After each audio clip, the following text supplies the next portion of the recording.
Hi guys, so this video is just going to be me talking about my recent judging experience at an LOF Northridge PQ at the store Fire and Dice Games. So this occurred this past Saturday on August 23rd.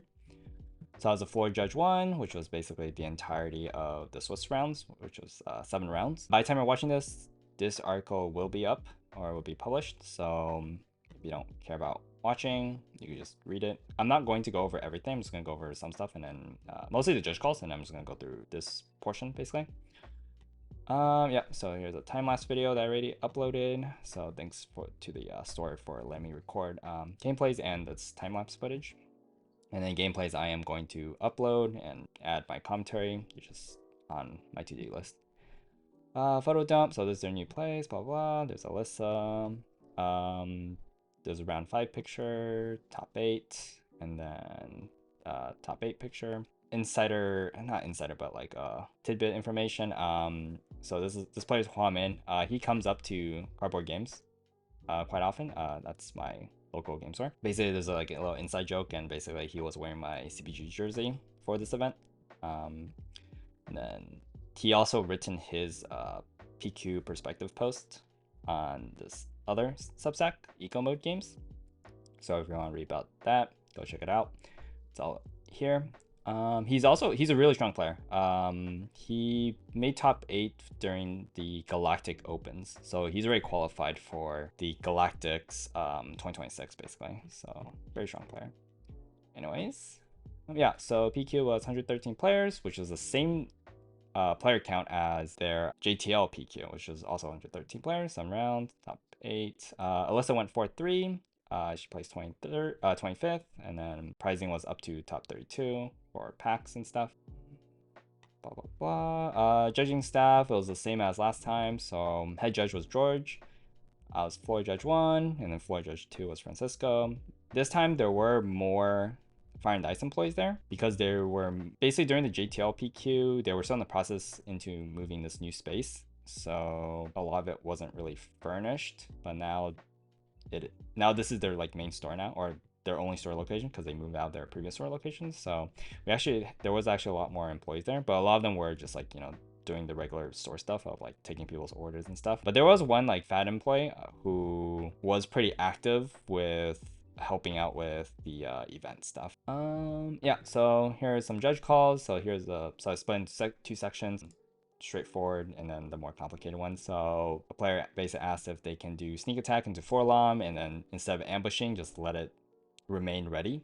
The answer is yes, you could do that. If you do use sneak attack forlom, and if you do utilize the ambush effect, then it would remain exhausted, because sneak attack is not like a one play effect, so you can't reorder it or anything.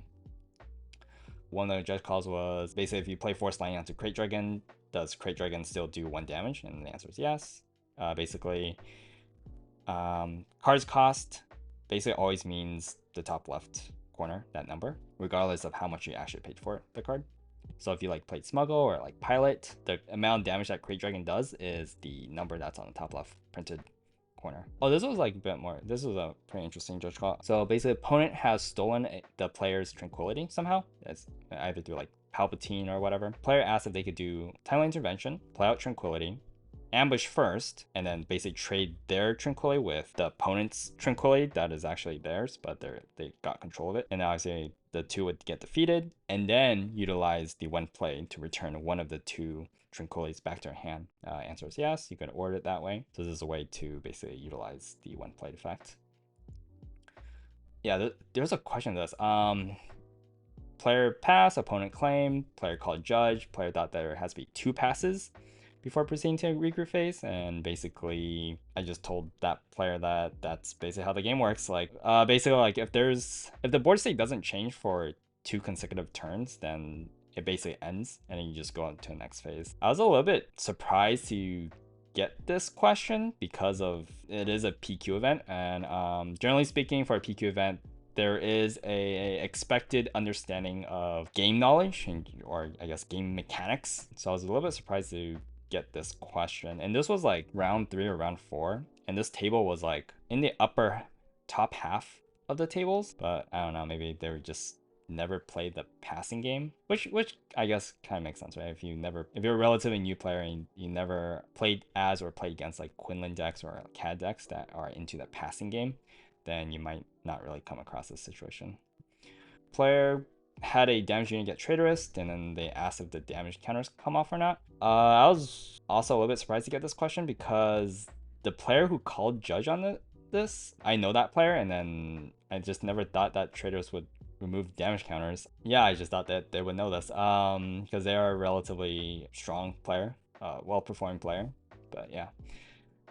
So here are the bit more complicated judge calls. Player A basically had a unit that had Seth Holocron, the upgrade, and then they wanted to do the on-attack damage to another unit, to another friendly unit, and then they wanted to give that +2 buff to that friendly unit instead of the unit that the upgrade is attached to. Basically involved all three judges because they basically said that this was how it was ruled at GC, or when the judges basically went onto Discord, the judge Discord, and verified, asked, and then there was a reply that says the buff goes to the attached unit, so that's how we ruled it. Player accidentally resourced an extra card, so resolution is opponent gets to see the resource row and pick one to return back to hand. The way to approach these type of like rulings is that basically like, can you make a distinction between, well, I guess first question is, can both players verify what the extra card that was accidentally resourced, right? If you can't distinguish that, then basically the opponent gets to see the entire row and just like snipe a card. So this is actually like quite punishing if you make this type of error because your opponent gets access to so much information. This judge call I was a little bit iffy on. So I initially answered this judge call, and basically I was told that a player used McClunky twice, but there was only one in discard pile. And then because the first time they used it, they didn't actually put it in discard pile, they put it back into their hand. And then the opponent didn't realize this until later when they were checking the discard pile. And then they noticed that like, oh, why isn't there the second McClunky in there? Why is there only one McClunky in there? So after I heard that, I was like, my gut reaction was this is an irreparable game state, just because there's a lot of, I guess, decisions that could have happened. And oh yeah, so this happened 2 action phases ago, right? That there was a lot of decisions that could have happened that that kind of influenced based off of if there was 1 or 2 McClunkies in discard, right? So after I heard that, I was like, okay, I need to get like a second, just get a second opinion on this before I make like a certain ruling or whatever. So I called another judge. They came, clarified a little bit, and then basically we decided to just ignore the second usage of McClunky, which was used to kill a Kiadi Mundi set 5 unit toward the end of the previous turn, and then just pretend that like never happened, and then proceed the game as is. I'm not sure if I fully agree with this decision, to be honest, but the players were okay with it, so I was like, all right, sure. Then if the players are fine with this ruling, then I'm fine with it, I guess. Yeah, so there's, okay, so another judge call, basically a player smuggled out Cassian Andor, and then they forgot to replace the resource, or I guess itself, when smuggling it. And then discovered during regroup phase, player already drawn 2 cards combined with their hands. And because, so again, similar to this type of question, you have to first ask, can both players agree on what were the 2 cards that were drawn, right? Because if both players can identify that, then one of those 2 cards, especially if we can identify the order of those 2 cards, then one of those cards would be, or one of that specific cards would have been replaced and went to the resource row, and then you draw, I guess, 1 additional card for your regroup phase, right? But if you can't distinguish that, or if both players cannot agree to that, and then in this case both players couldn't because they got combined with their hand and got mixed or whatever, then the opponent gets to see the entire hand and pick one to go into the resource row that would have been replacing the smuggled Cassian Andor. But yeah, so obviously in these type of situations, the opponent gets a huge advantage because they get to see the entire hand, and that's basically a sniper card. Well, I guess the entire hand minus 1 card because the player draws 1 more card to compensate for the smuggled aspect, or the smuggled replacement aspect. Another same case, player smuggled out entrenched via tech and then forgot to replace it. Same ruling. this part of the article is just basically me pointing out or fixing errors or whatever games that I was watching. So they're not like judge calls. So no one like raised their hand and called for a judge. It was just like me pointing out. So I noticed that I caught at least 2 missed Adi Gallios triggers. So these are like mandatory triggers. Another game that I was witnessing was when, so this was during the last action phase of the game, so it was already like overtime and stuff, or time has been called. Player played no glory only results on the opponent's Yoda, and then the opponent went to draw a card. I can't recall if they actually saw the card or not, but I know that they at least picked up the card. But then I immediately basically called out like, oh, this is no glory only results, so technically the player can decide if that opponent gets to draw a card or not, right? But again, this is already the last action phase, so it didn't really matter even if they did see the card, because their hand didn't have any like, at least I don't recall their hand having any like card drawing mechanics or whatever.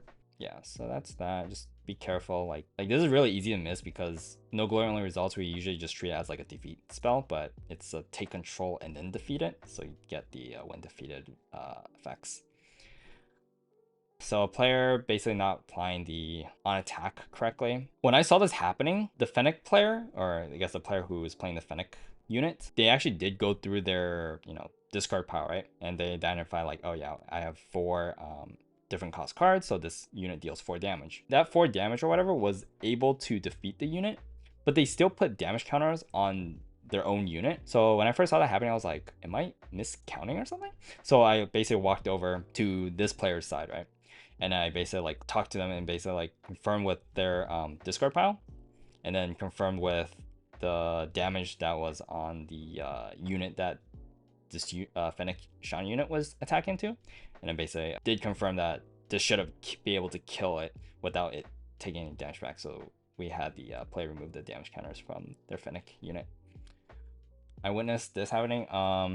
Basically a set 5 Kylo player, they discarded an upgrade unit via their leader ability, but they didn't draw a card.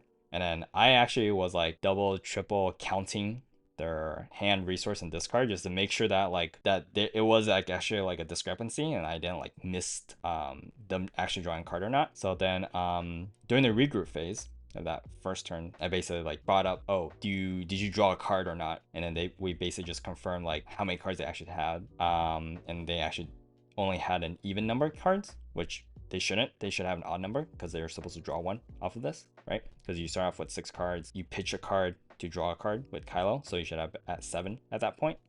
And then as during regroup phase, you do an even number of card addition. So they still had an even number of cards, so I just had them draw an extra card. Random judge stuff. Right, so there's like multiple no shows and late shows during round 1, round 7, which kind of makes sense, right? People are late for round 1, and for round 7, some people just leave.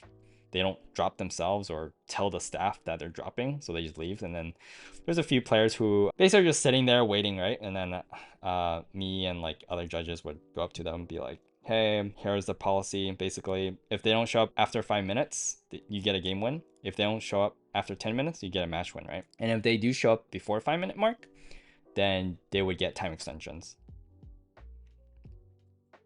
I guess that's my whole judging experience. Overall, pretty good. Yep, thanks for the opportunity to find ice games, for allowing me to judge, and then also record gameplays and do the 360 footage. Yep, that's it, I think. Yep, all right, that's it, thanks.